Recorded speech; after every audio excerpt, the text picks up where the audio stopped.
Your business isn't stuck because you're miserable. It's not stuck because you have anxiety. It's not stuck because you've got some alignment problem. Exactly.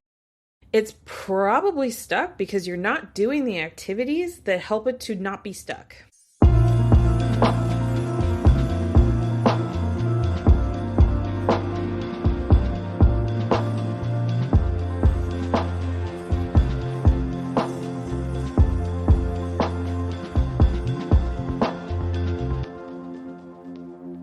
Have you ever found yourself working harder than you've ever worked before in your life, in your business, after you've hired team? My name's Amanda, and welcome to the show. I'm going to talk to you today about one of those things that keeps entrepreneurs really stuck, which is the pattern of hiring team who's supposed to help, who's supposed to be alleviating and relieving the burden, only to find yourself on this hamster wheel of running hard to keep up with all the expenses of your business.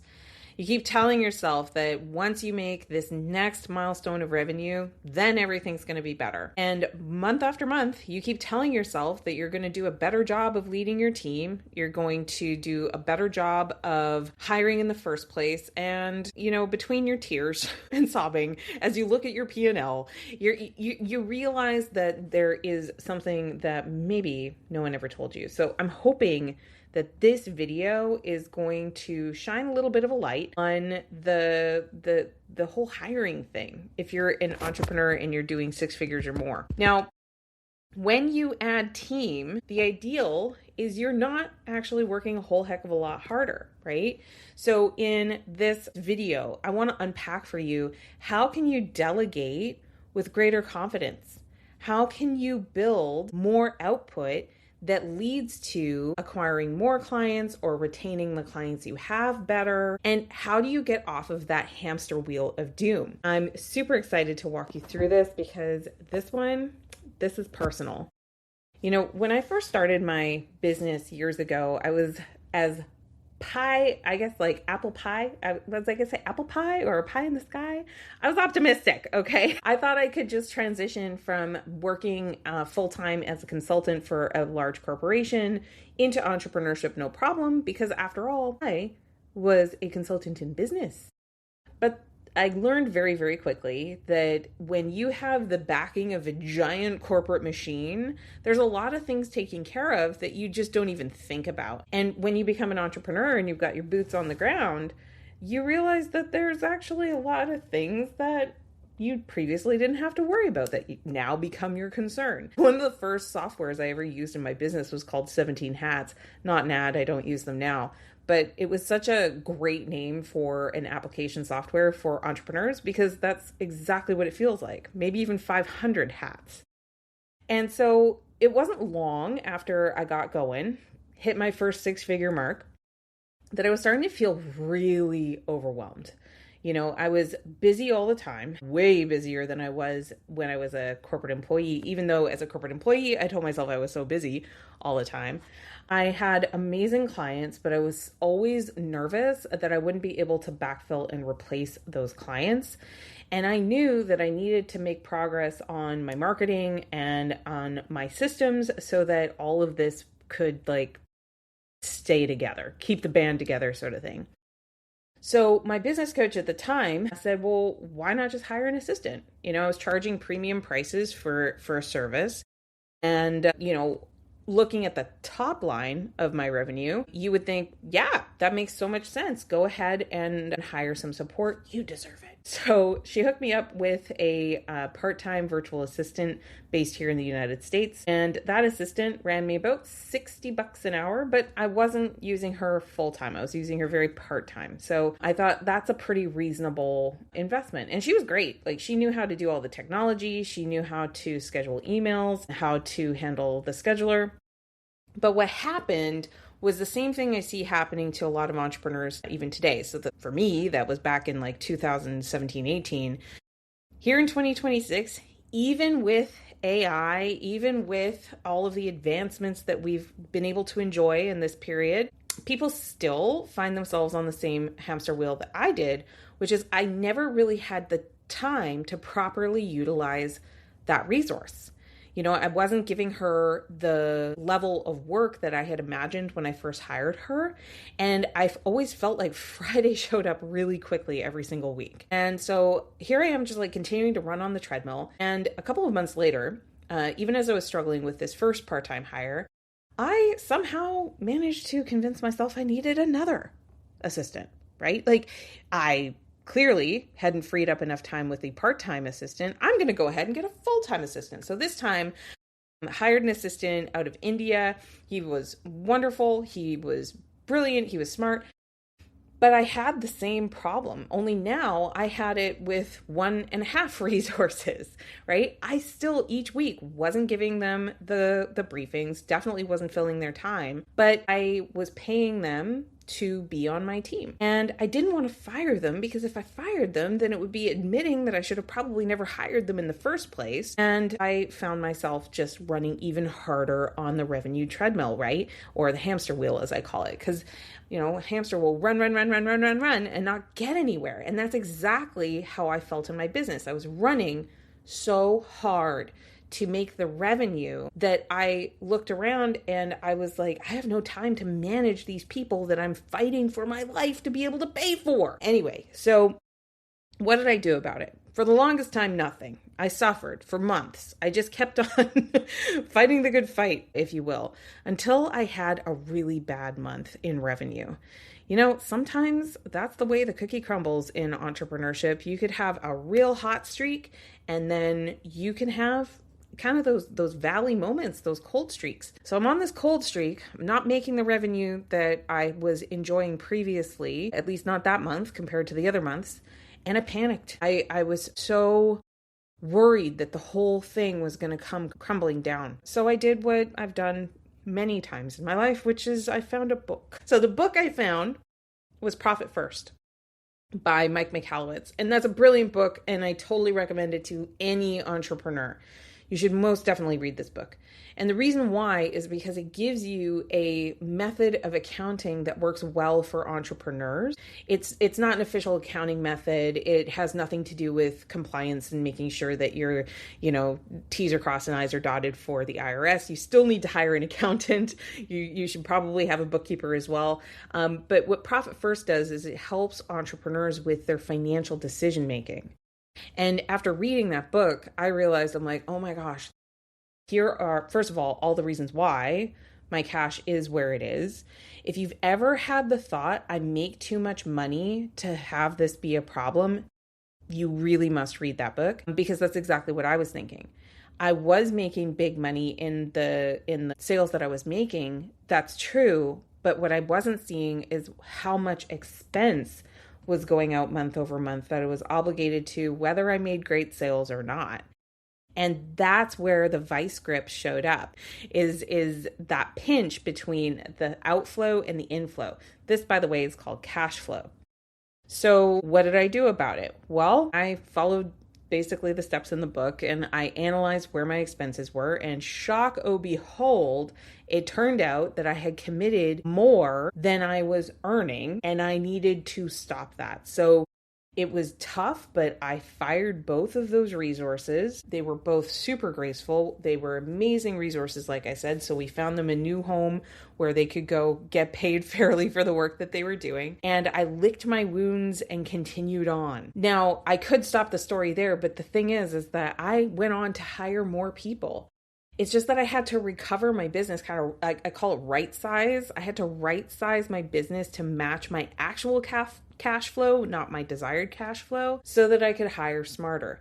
Now, I didn't nail it. The next time I hired somebody, we went off into the sunset, happily ever after. But I am happy to report that several years later, I have developed some practices that have built us a lovely little dream team here at the Coaches Plaza. I want to share with you some of the needle movers, the things that I did very differently over the past couple of years versus when I was willy-nilly in my hiring, if I'm being completely honest. And but maybe there's a few things that you'll take from this that you can put into your business so that you don't hire someone that you have to fire because it turns out you can't afford them. Or you can activate the talent that you actually have working for you, whether they're a contractor, agency, even if you've hired a coach. There's things you can do to help you to really activate the value of that investment. So let's unpack it. I'm really, really pumped to share this with you. Oh my gosh. All right. So here we go. How to stop working harder when you add team. How's that for a zinger of a title? I thought that was pretty good. So we're going to talk more about how to delegate, how to get great output out of the team input. I do not believe that you need to build a business like in total isolation in some cabin in the woods, right? Businesses are relationship based, right? You've got relationships with your clients. You're already well aware of that. The next level of business for you is probably building great relationships with more than clients, right? And not just trading time for money, but to start building authentic, collaborative relationships, right? And of course, let's get you off that hamster wheel of doom, okay? I can't stand the hamster wheel. That's why I'm making this video. I've got a few friends that I'm like, watch this video, so shout out and hello if you did make it over here. Okay. So why do we wind up on the hamster wheel in the first place? To be very frank with you, most people are hiring completely wrong right out the gate. What most people do is they hire in order to escape tasks that they don't like. They tend to delegate based from a place of frustration, so very emotionally led, and they don't make a solid, and I mean solid, link between the activities that talent is to perform and how that affects the bottom line of the business. And here's like the core thought that makes this not work, and the trap that I fell into as well, is you erroneously, there's a big word for you. You erroneously believe that your happiness is going to improve the performance of your business. And speaking as someone who is heavily invested in personal growth and development, somebody who is a certified high performance coach, I have multiple coaching certifications. I geek out and nerd out on the psychology and sociology of performance. It is awesome sauce. And a total fallacy to believe that when your bank account changes, your attitude automatically changes with it. In fact, there's really good science that shows that only 10% of your subjective well-being, your happiness, is dictated by your circumstances. So you might be a little happier having more cash flow. You might be a little happier with a bigger business. But by and large, most of what contributes to your happiness is, first of all, your genetic predisposition, and also the narrative with which you look at the world, like the perspective through which you look at the world. If you have kind of a trash perspective right now, a big business is going to highlight your trash perspective then. And if you don't do anything about shifting your narrative and shifting your interpretation of things, that's going to be a non-starter. Your business isn't stuck because you're miserable. I'm going to say that again. Your business isn't stuck because you're miserable. It's not stuck because you have anxiety. It's not stuck because you've got some alignment problem. Exactly. It's probably stuck because you're not doing the activities that help it to not be stuck. And that's something that I'm not even sure I could have heard way back in my timeline of the story that I was telling you. But it's the truth. I got the advice, hire a virtual assistant, because I felt frenetic. I felt anxious. I felt frustrated. But because I didn't have any clarity about what that role was actually going to execute and do and how that was to benefit the outcomes of the business, it definitely didn't make me happier having somebody else there. It just added more responsibility and stress. But it does not have to be that way. So what could it be like instead, right? So a smart operator is going to start with ideally their P&L. And a lot of entrepreneurs, they don't even really operate from a profit and loss statement. I know I didn't for the longest time. But it really does tell you, your cash flows will tell you, where do you make your money, right? Like how much money are you making and how much money are you spending in a period of time? That's a massive clue, my friend. If you're spending a huge amount on marketing, but you're getting a little trickle of clients because most of your business comes from networking and referrals, that's an opportunity right there. Does it make sense for you to turn around and hire a social media agency or a paid advertising agency or somebody to redo your website for the 15th time? Like, a lot of people just throw money at the problem, not thinking about what are the activities that this is going to affect. If you identify, okay, here's where my clients come from. Here's what they buy from me. Here's the first thing they buy from me. And when they come back, this is the next thing that they buy from me. This is what I do to create a client. And if you literally cut everything out of your business that was not that, you would save an enormous amount of money and you wouldn't even need most of the team that you think you need. Now, let's just say you really do want to grow and you really are actually out of capacity. Well, wouldn't it make sense to hire a role that is likely to move the needle directly in your particular business?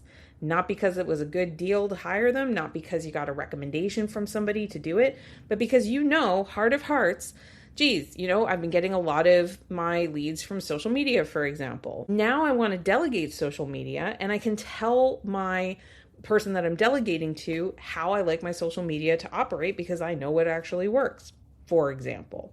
And if you're like, but I'm no good at social media. Okay, well, where did you get your business so far?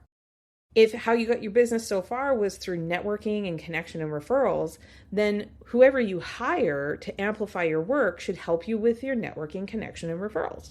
Tracking and making sense? Okay, so your hiring decisions should be based on what financially drives your business to grow, because you're holding yourself accountable to the cost of the team member, right? Wouldn't it make sense to tie it out to either making more money for the business or saving so much money and fulfilling on the business that it frees you up to make more money in other ways? Just saying. Okay, so that's the first piece. The second piece is what we do when we get it wrong. So I call this the delegation problem. So this hamster wheel of doom that I was describing earlier is where you're spending money on team members and systems and enablement and infrastructure and Slack and like all these things in order to enable you to have team members working with you, which adds complexity to the business. But if you find yourself taking the work back onto your plate to do it, you find yourself letting things pile up that are really actually vital and important to the success of your business. If you find yourself frustratingly like just hanging on to things and white knuckling and never giving it to the team member, that's kind of on you. Right? That's not kind of on you. It really is on you. When I hired those assistants years ago and I didn't give them any work to do and I'm cutting a check to pay for their time, that was actually fair. It was my responsibility to hire them. It was my responsibility to lead and steward them. And it was my responsibility to ultimately make the decision to end the contracts with them. So that's all on me. And I think early in my business, I was so hesitant to take that kind of radical responsibility. But when I was willing to take that responsibility and do the right things and implement some of the things I'm going to tell you about in this video, look at that. I ended up retaining team members. I ended up getting meaningful work done. I ended up having meaningful growth in my business in a manner that I could afford. Hallelujah. But it started with agency, activating my agency and accepting full responsibility for where I stood. Okay, so when we're stuck in doing all the work, we usually are giving unclear instructions. We are just manually handling the revisions and redoing stuff. We're wasting a bunch of time. And it can lead you to feeling really nervous about spending money to fix it. It can make you very frustrated. I hear that a lot from entrepreneurs. They're blaming their team. They're blaming their resources. And I think the worst part is you had such good intentions when you started, and now you actually have more to do than before you made the hire. Here's what I really want you to know. It's not really the team member's fault. It's yours for not having a system in place to manage yourself and manage your team. And I know that sounds so like, kind of on the nose, but it's true. And the thing is the reason you hire someone isn't because you want to abdicate and like leave your business. It's to give you more capacity to be able to grow your business, to be able to, yes, take care of yourself. That's super important. But you're never going to get 100% of the work off of your plate. In the beginning, you can expect 80% of any given task coming off your plate. Why? Because you're the one that sets the direction, and you're the one that will set the standard of what's acceptable for work products. I love this 10-80-10 rule. So when I'm working with my team, I really try to focus on this 10-80-10. Dan Martell, who wrote Buy Back Your Time, he always says 70% done is 100% awesome. And like, how true is that? Look around your office, look in your to-do list, in your Asana, your ClickUp, whatever you're using.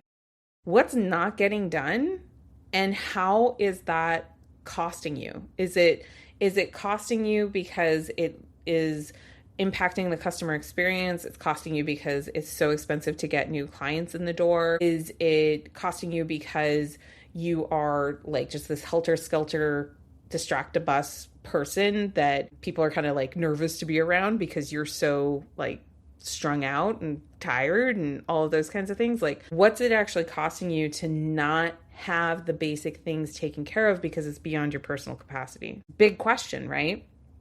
But if 70 or 80% done is 100% awesome, you're going to have so much more breathing room, because there's not too many things in your business that you cannot set a system or a process around and then therefore delegate that process to a team member. So the job is really shifting from being that endless doer to being someone who's directing the work. So let's just say you have a team right now, or you're setting up and gearing up to have another team member join you. The number one thing that I recommend the most is to use something called a briefing whenever you ask your team member to do something. So I was in a program a few years ago, and they did this whole training around the idea of executive communication. Coming from a corporate background, I'm like, ooh, executive, what does that mean? And I'd always been taught that executive communication was to make things very brief, very like short, very summarized and rolled up. And so I tended to communicate that way. I tended to communicate of like, oh, can you send an email? Can you update my calendar? Can you set up some reminders for this webinar? Oh, can you set up a landing page, right? And it would just be like these headlines of information when I communicated what I wanted to get done. And there's different levels of talent that you can hire as an entrepreneur. I love this term, batteries included. If you have a team member whose batteries included, what it means is you can give them a vague headline like that, like build a landing page for a lead magnet or design me a new lead magnet, and they will like catch that ball, snatch it out of the air, and it's like no more questions asked, and they will produce something for you that is thoughtful, considered, anticipating your needs. And the reason they're able to do that with batteries included is because they've built the skill. They have an immense amount of skill. And here's the other part of A+ players. They are not cheap. Okay, a really competent person is going to charge you money because a really competent person has options. Okay, like they can work for anybody. So I know this, and I've known this for a really long time. So I used to think, I'm like, oh my gosh, I'm never going to be able to alleviate any of my work because I can only have like A+ players with batteries included, and I can't afford that. So I guess I'm just going to have to sally along by myself. Whole big story. Here's the truth. A great system can be run by almost anyone. And I'm just going to give you an example. Right? You've probably been to a McDonald's, and this is not commentary on their food, but observationally, they are one of the most successful restaurants in the world. And they don't do it by having batteries included talent. They're able to train people really, really quickly into their systems and processes because they are so consistent and very clear about producing consistent, repeatable results. World class with that, with the systems. Now, you might not want to eat McDonald's for different reasons. That's not the point of this video. My point is that you can accomplish so much by designing a great system.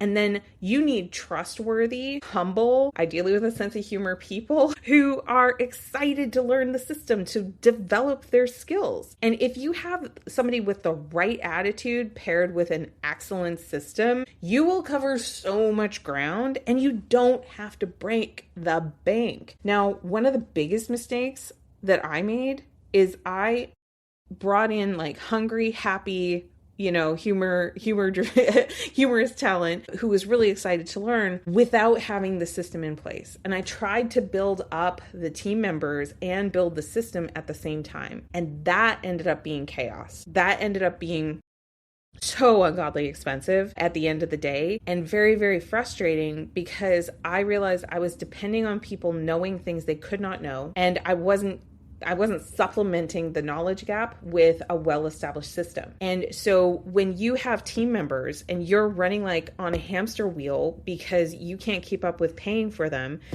because it's just because at the end of the day, it has to do with your clarity about what is the cause and effect in your business, and have you codified the system, the process to create as much cause as possible to create the desired effects in your business. So let's keep going on this because I could talk about this for a million years. At the very beginning of establishing rhythms and systems with my team members, I use very detailed briefings. And these briefing documents are awesome because I can actually, you know what I'm going to do? I'm going to show you that. I'm just going to make sure it came through. Perfect. Okay. So it looks like this. It'll say team member. And then I love to open with gratitude. Thank you so much for your attention to this. Thank you so much for what you did yesterday. Thank you so much for you bringing so much joy, whatever you're grateful for. Just like make it real, okay? Then I start with the plain ask. So remember executive communication? I used to think that it was about like having the highlight of the conversation. Really strong communication is extremely detailed. It leaves the reader, the listener, with nothing left to say. They are just so clear about what needs to happen now. So this briefing is a template that I created to help me make sure I was being very complete in my communication. So when I make the ask, I don't just say, build me a landing page. I might say, hey team member, thank you so much for your help with building the Canva document yesterday. It looks beautiful. Now we're going to move on to building the landing page. I would like you to build the landing page in full, including the headline, the layout, And if you've never done one before, you might just say, I want it to look approximately like this and give an example. You want to be really clear about exactly what it is that you're asking. So I want you to create this landing page and I want it to have this domain. I want it to have this kind of link. I want it to use, I want you to use AI to write the headline. Like I love empowering my team with AI tools because it allows them to be able to fill in some of the blanks, even beyond what I've included in the briefing. But if it's important to me that something be included or it looks a particular way or it's done a particular way, then it's on me to say that in my communication. That's my attitude towards it. I don't always get it right, but if that's how I'm looking at this thing, then the briefing ends up being super helpful. Then I love to tell them, here's what makes this impactful, or here's what makes this so important right now. One of the biggest mistakes I see people make when they're managing their team, especially early on, is they just lob tasks over the wall. They just want to lob all these tasks over the wall. And when somebody who doesn't come batteries included receives that huge number of tasks and they're doing their best and they're coming up in their career and they want to please you, appease you, and they get just all this work to do, but they can't discern what's the most impactful, important thing to work on right now. What should I focus through? What should I deprioritize to make sure that this, gets done and gets back in front of the boss? It's a lot to sort out and handle. Really explaining like this is the impact allows them to start to understand how you look at priority. And so then down the road, if you're being a little less formal in your briefings, which yes, you can do as your team members build competency and as they anticipate your needs more and more after building a relationship together, they'll be able to discern, oh, this is more or less important relative to other things. I love giving a reason for my due date. Another big mistake, a lot of entrepreneurs just lob a task over the wall and they expect it to be done same day. Or they don't really care when it gets done, and then the team member takes their sweet time and is probably going to procrastinate because they don't realize how important it is to you to get done. And one of my internal rules for this is if it's not important enough for me to set a due date, it's not important enough for me to ask my team member to do. And that's a really helpful reminder for me because I am an ambitious person and I just want the whole world on a platter really fast, just like any other human. So just reminding myself that if it's not worth articulating in the briefing, if it's not worth thinking about the due date, if it's not worth being complete, then it's probably not worth doing. It's a pretty great and very effective lens, in my opinion. I'm a huge fan of Loom. I'm going to talk about Loom a little more in a second, but I recommend doing a video recording to show them what you mean, especially when you first start working together.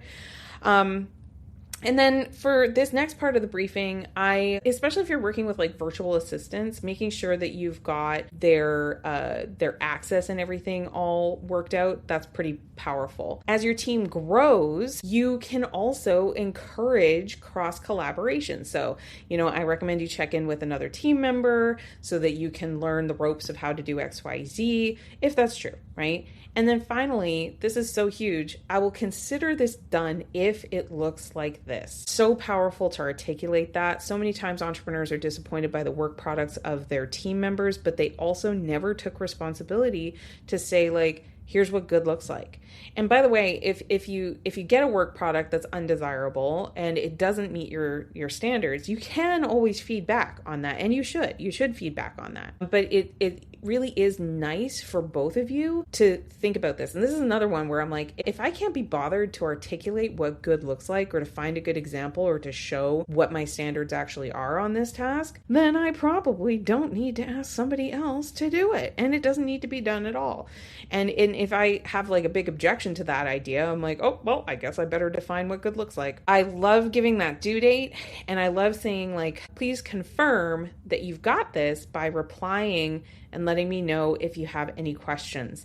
Last part of the briefing is I'm leaving this action with you, team member. You're accountable for completing this from here. If you run into a challenge, please leave a comment so I can support you. Please leave a comment on the task once you're ready for my review. And thank you, right? So this briefing is incredible. And if you DM me the word briefing to my Instagram, I'll give you the link in the show notes below. I will send you this exact briefing and you can use it and copy it and tweak it and just do whatever you want with it. Just be more effective with your team. All right. So I talked a little bit about Loom. If you're not familiar, Loom is a video recording service. You can record 5 minutes for free. Honestly, it's like $15 a month. So worth it. The next time you go to do something that's repetitive in your business, just throw Loom on and record yourself doing it. And then send it to your assistant and ask them to do it from now on. And that's how you systemically get things off of your plate, and that you don't have to repeat yourself or just fill your calendar full of ineffective meetings. So the last thing I wanted to share with you is this idea of the feedback loop. I think it's really, really important when you're working with team members, especially, you're moving ideas out of your head and into someone else's head. And there's a lot of opportunity for miscommunication along that journey. So instead of thinking like, I've got to lob this task over the wall, or I've got to blinders on, plug my nose, jump in and let this person just take it from here, really build in an intentional feedback loop, right? You assign the brief, you review what the output is of the work, and then you give specific and actionable feedback about what you liked and also what you would like to see improved. And you iterate on that until it meets your standards. You don't let things fly and slide without it meeting your standards. And when you do this, what you find is that your team members get better and better at anticipating what your standards actually are, and it actually reduces the amount of feedback that's required in order to execute the task, and then you can add new tasks, new team, keep growing your business, keep going one step at a time. If you found this super helpful, let me know. If you like content like this, let me know. And again, send me the word briefing and I will send you my briefing template.